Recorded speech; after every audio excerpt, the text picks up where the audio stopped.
It's Not Another Buffalo Podcast, hosted by three of the most underqualified sports personalities this side of the canal. With Jon. All you people out there who are like, these idiots don't know anything. First of all, you're right. And second of all, I'm just a dad talking in a closet, but I'm just saying. And Brando. We have this trust built on whatever it is, like Bibles and gold bricks and whatever Brandon Bean's drinking over there.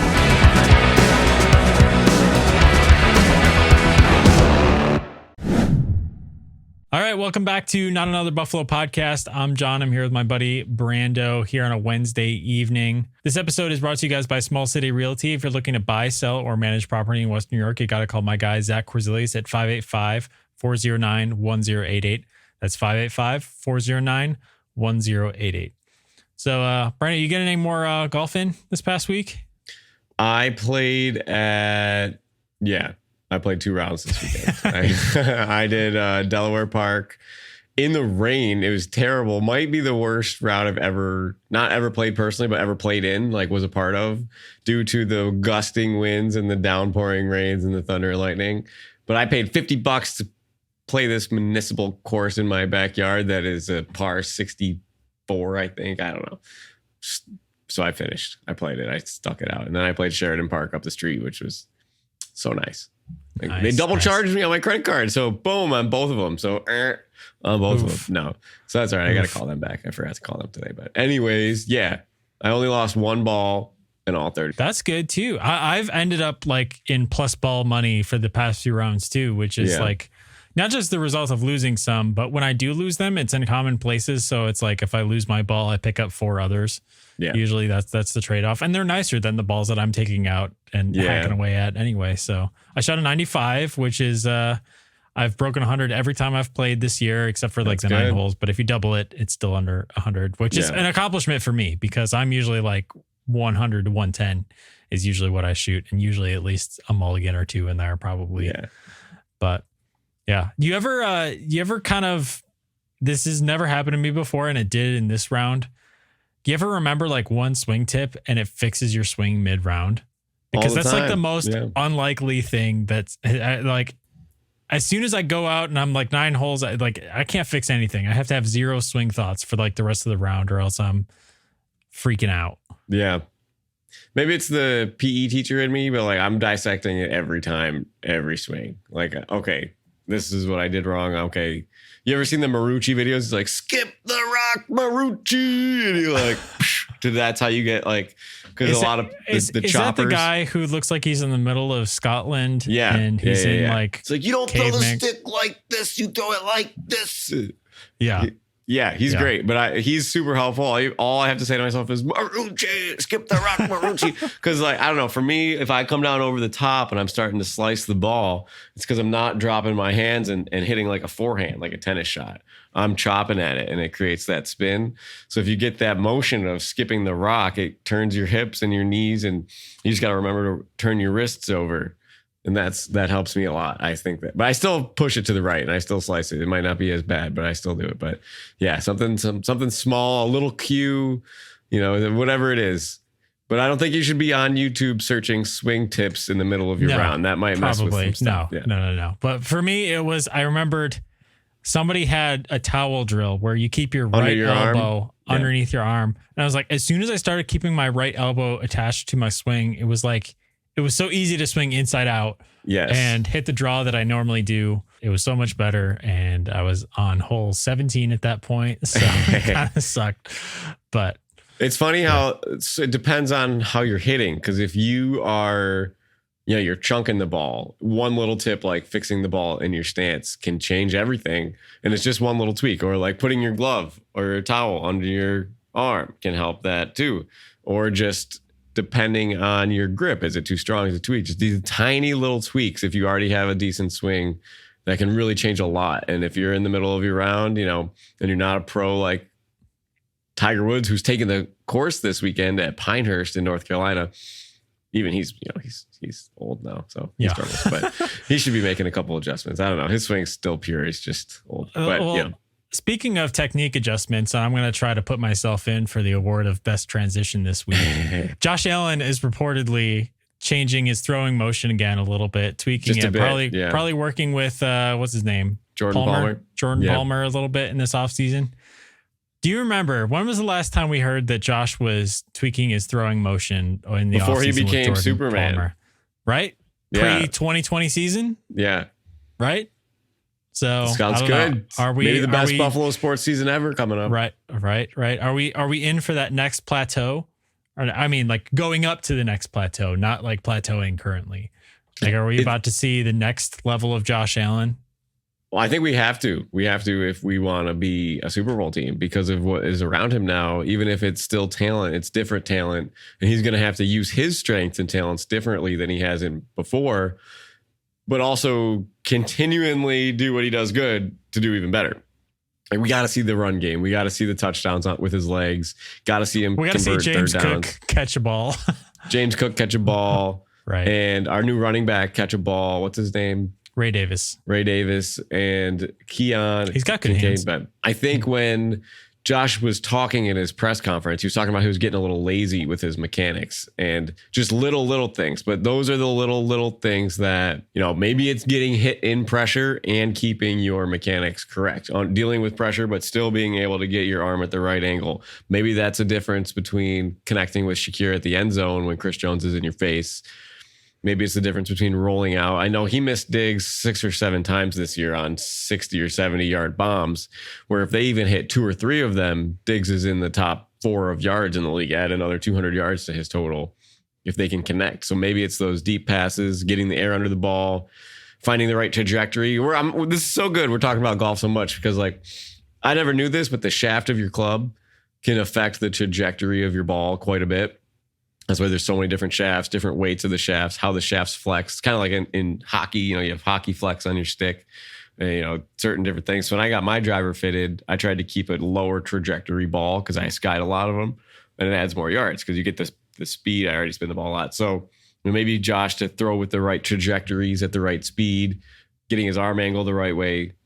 Maybe these little things Jordan Palmer can help him with. So get him to the next level, Jordan. Yeah, certainly when you have the arm arrogance that Josh does, it's good to keep yourself in check with those little things because you're Josh Allen. You've got more natural talent than any other quarterback in the league. And so combining that with good technique is going to need to happen for him to be by himself as the best quarterback in the league. So yeah. I don't know if he'll ever own the title outright as long as Mahomes is in the league with him. Is Josh Allen the best quarterback in the league? Will he ever be the best quarterback in the league? I think he has to beat Mahomes in the playoffs and win that Super Bowl convincingly. At least that. I mean, that's the starting point, honestly, because you can still say because Mahomes has 2 already, obviously, and has beat Josh, 3 dozen times in the playoffs as it is. But I mean, it'll be maybe if Travis Kelce retires, we find out that he really is the greatest tight end of all time. And then if Mahomes struggles after that, or maybe Andy Reid retires, I don't know. It could be a host of different things. I'm not saying that Patrick Mahomes is going to stink, but if we just need a couple things to slow him down so Josh can put up some superior numbers here. Let's go defense. Right. So speaking about some of those pieces around Josh, obviously one of the key pieces this year, not the key piece, but one of them is going to be Keon, right? And we're all excited to see what Keon Coleman is going to do in this offense. Essentially a first round pick, pick 33. We have a fun little metaphor to go along with this. So Star Wars actually has a new series out called The Acolyte. You probably haven't watched any of it? No, what is it on? It's on Disney Plus, like all the new Star Wars stuff. So what's it about? So it takes place way before episode 1, if that makes sense. Okay. So it's hard to describe without spoiling the first few episodes. But anyway, very controversial. I've watched the first 2 episodes. There's a third one out now. I haven't seen it, but all I've seen is mad people on Twitter who don't like it so far. So very mixed reviews. Anyway, we're not talking about that part of the Star Wars series. We're going to talk about classic Star Wars stuff here because there's basically 3 buckets that receivers like Keon Coleman or rookie wide receivers can fall into. Are they going to be great right away? Are they going to be slow developing? Or are they never going to be great? And that's, what you see is what you get from the first year on.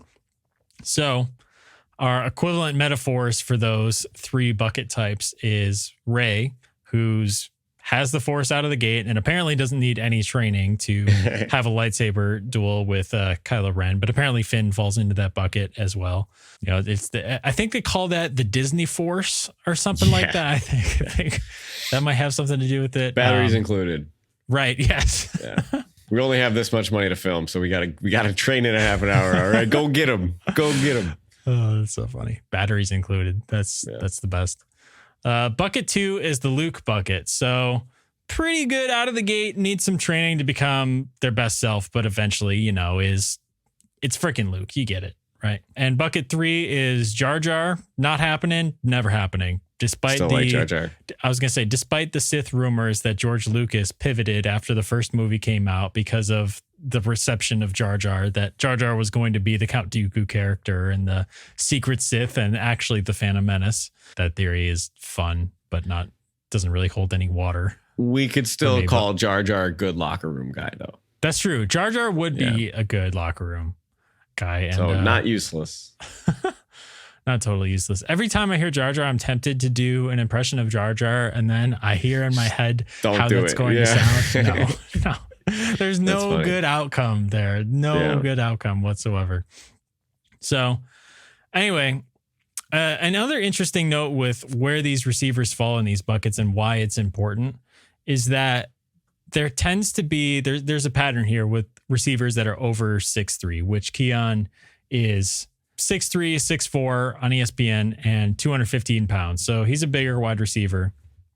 Larger wide receivers, if they don't come out of the box, batteries included, like Brando said, they don't tend to get drastically better over time. Like it's a little bit of what you see is what you get from the beginning to the next few years. Whereas smaller wide receivers, there's tons of examples across the league where there's slow starting wide receivers who find a place in the league, whether that be, you know, Cole Beasley, a Julian Edelman, some of these guys who started out with not so great rookie years, but eventually, you know, really found a role in their teams or developed talent wise. So there's a lot less examples of that when it comes to larger wide receivers. So I think there's also small receivers that come out of the box ready to go, like Jamar Chase and those kind of guys.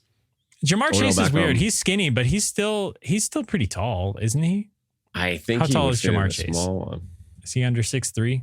He might be like 6'1". I want to go 6'1". 6 foot. T. Higgins is 6'4". Yeah. Oh yeah. Justin Jefferson's 6'1". Beckham's 5'11". So yeah, I think it's an interesting trend that the league has to offer, especially.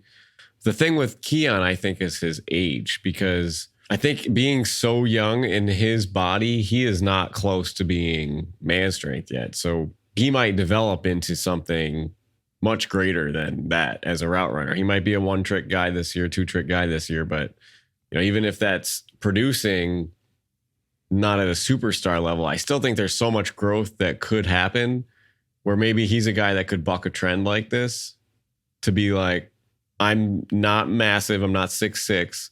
I'm not 6'1". I'm so young and I'm 215 pounds. And he doesn't look built. You know, he doesn't look like Gabe Davis. He doesn't look like these guys. So when he's got the pads on, when he gets tested out there, meeting these linebackers, meeting these safeties, I'd be curious to see how that transitions over time. But like you said, out of the box, just don't give me a Jar Jar, right? Don't give me a Jar Jar.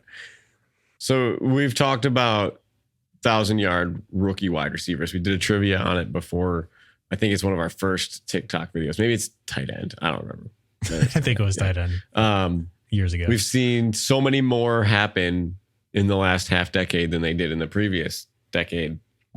So for him to take the target share that he needs, we've talked about this on the show before with, 250 targets available. Is he going to get the Gabe Davis 100 targets? Is he going to get between Davis and Diggs 120, 130 targets?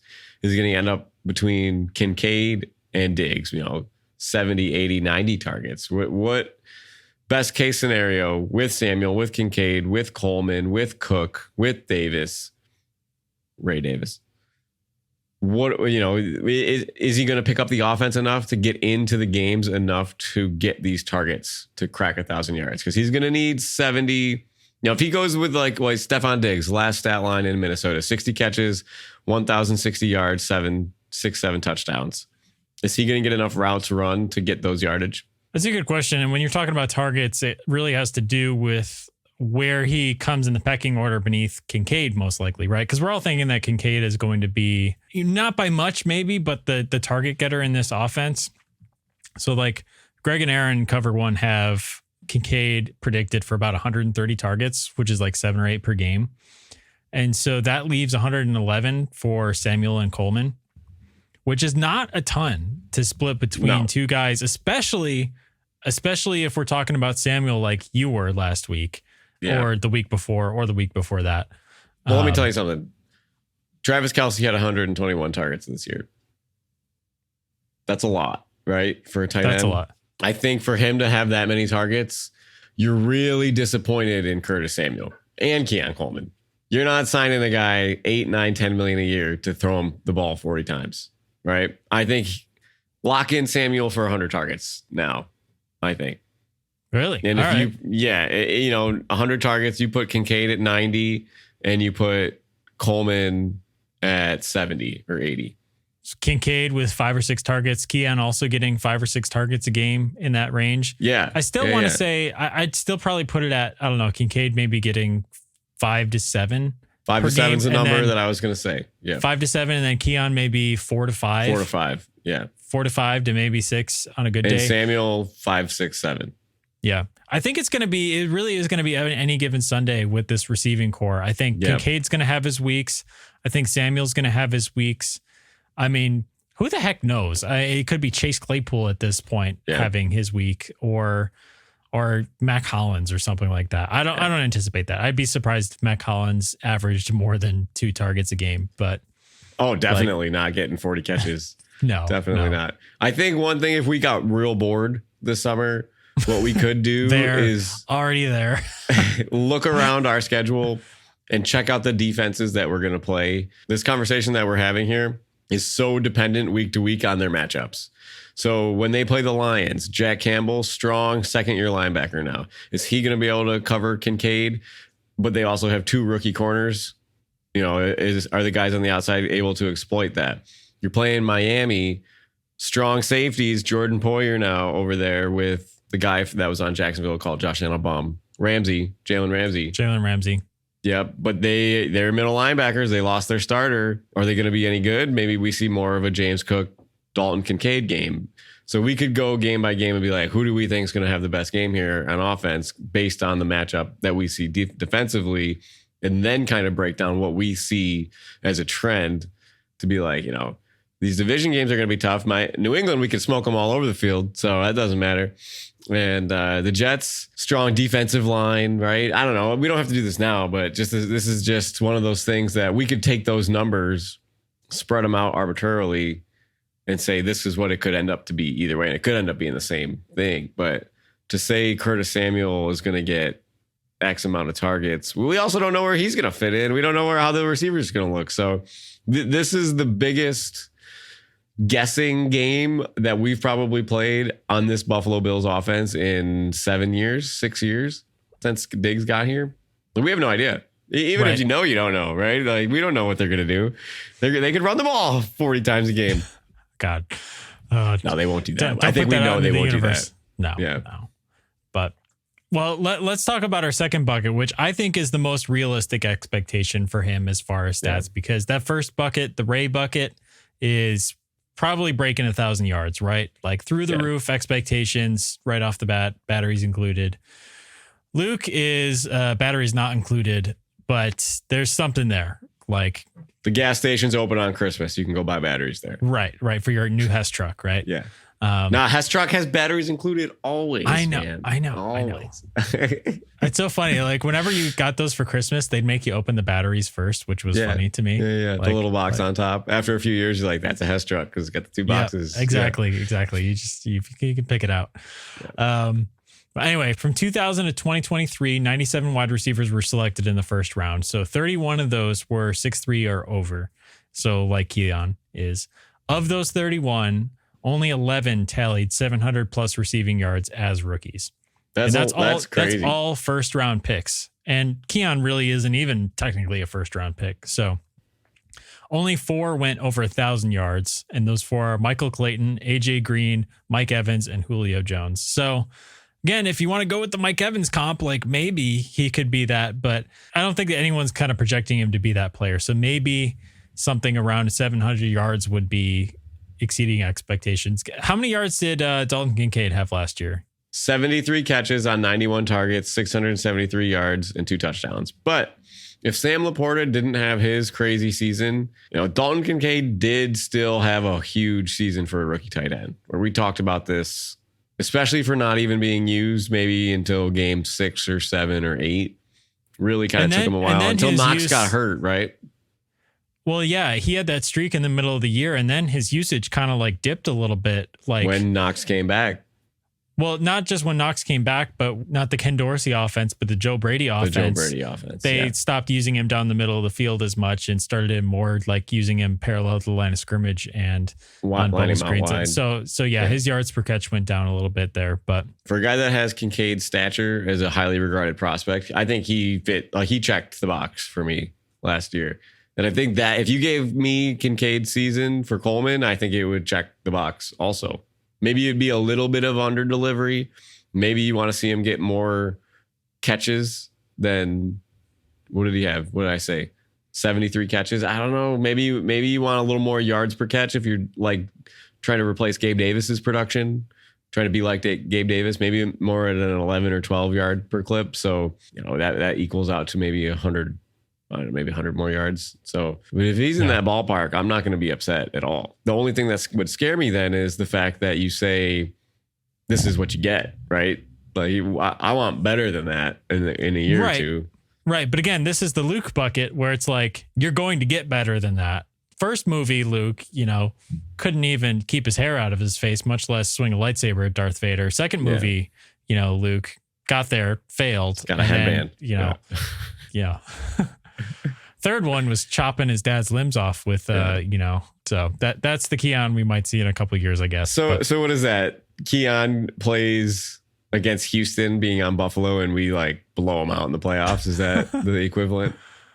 I think so. I don't know who Keon's dad is in this equation. Well, Stephon Diggs, right? Second round pick. It's not the same second round pick, but right.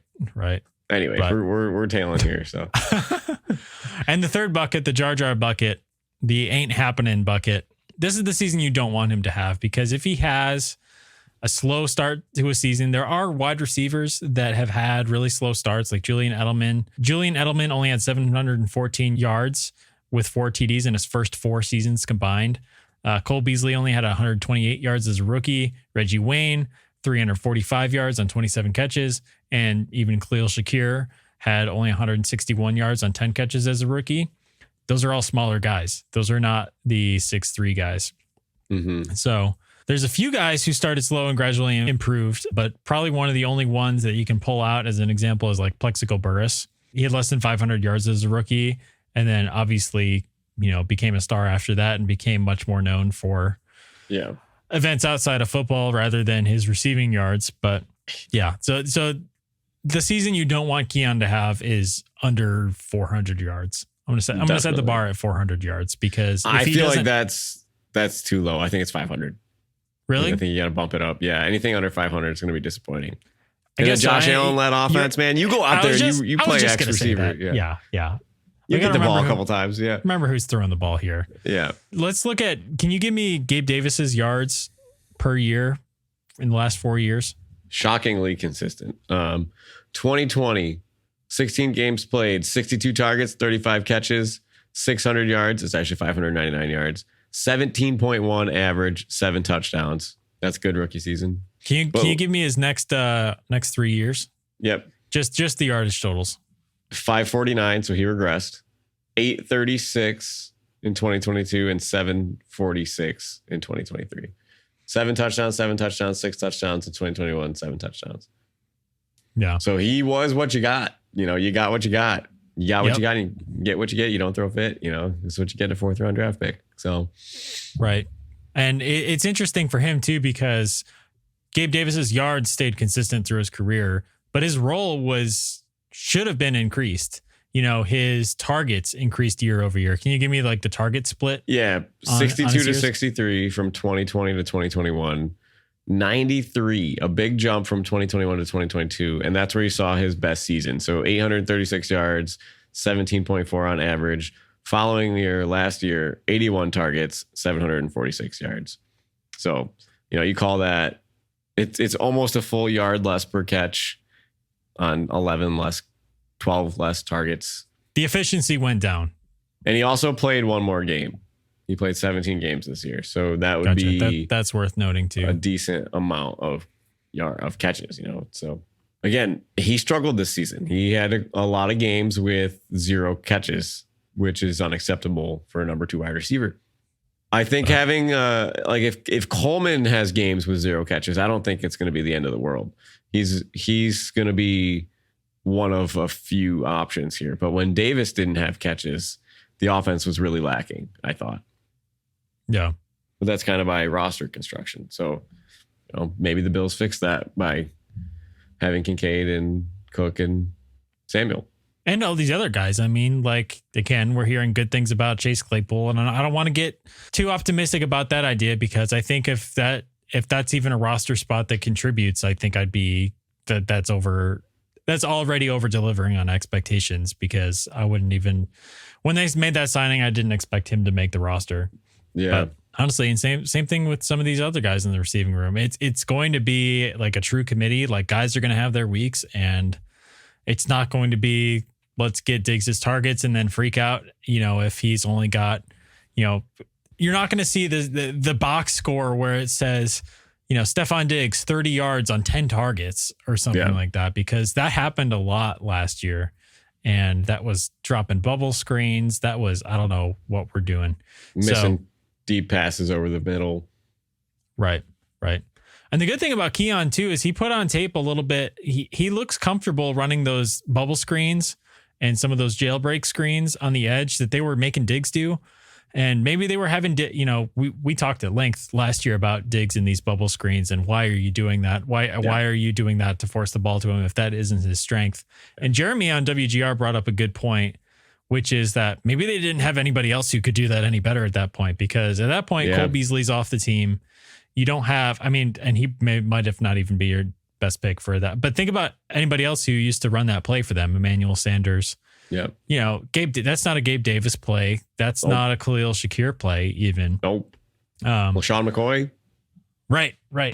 So maybe this year you're looking at a Samuel doing that, or a Keon Coleman, guys that are shiftier and used to running that play. Yeah. So maybe that play which sets up shots like it did to Gabe Davis in the Kansas City game that they missed on, can be useful in not just trying to force the ball to a playmaker. So, and you also have the ability to run it on either side, because if Coleman or Samuel can catch that and make that play meaningful, then you could run it as a decoy. My favorite play, man, RPO alert. Give me a bubble screen on the left. Give me a slant on the right.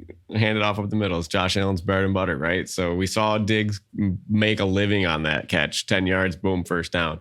And we just never had the other option. We didn't have the bubble screen over there because it had to be Diggs. So maybe you got Samuel running the bubble screen, Coleman running the slant. You got 2 choices, or you give it to James Cook. So the ability to throw off the defenses, to throw either one of them in the bubble screen, just one extra thing that you have to game plan again. 5 minutes in the defensive film room to be like, hey, all right, this guy can do it. This guy can do it. Anybody got any questions? Okay, that's time where you're spending doing something else. Yeah. So after this exercise and looking at kind of some of the stuff, because actually one more thing I wanted to throw in, this kind of makes the 1,000-yard mark seem reachable when you phrase it like this. I don't want to say totally reachable, because I don't think that he's getting 1,000 yards, but at 60 catches for Keon Coleman, which that would be pretty high, right? What's Dalton Kincaid at last year? 71. Okay. Yeah. Well, so maybe attainable.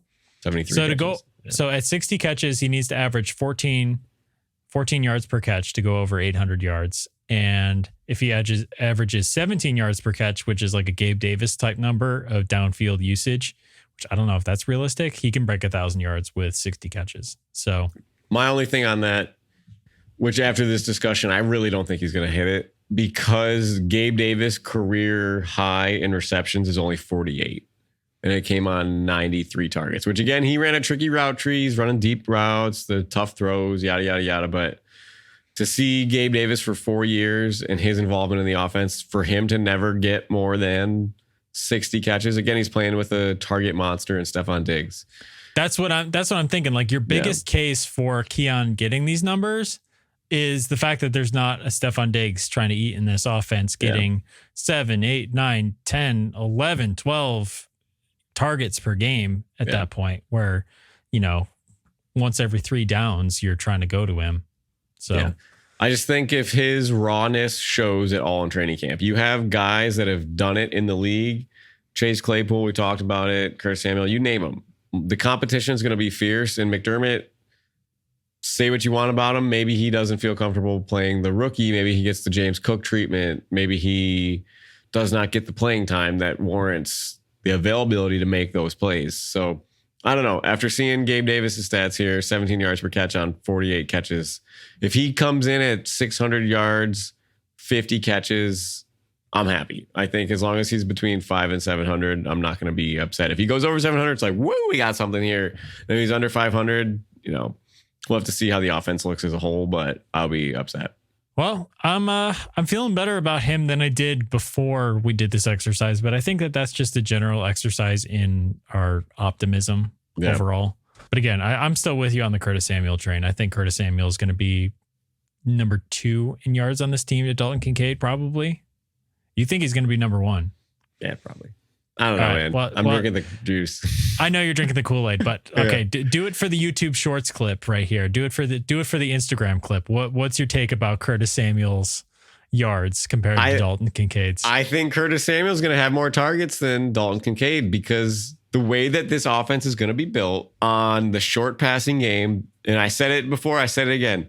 RPO alert, Curtis Samuel slant, Curtis Samuel bubble screen, Curtis Samuel underneath route.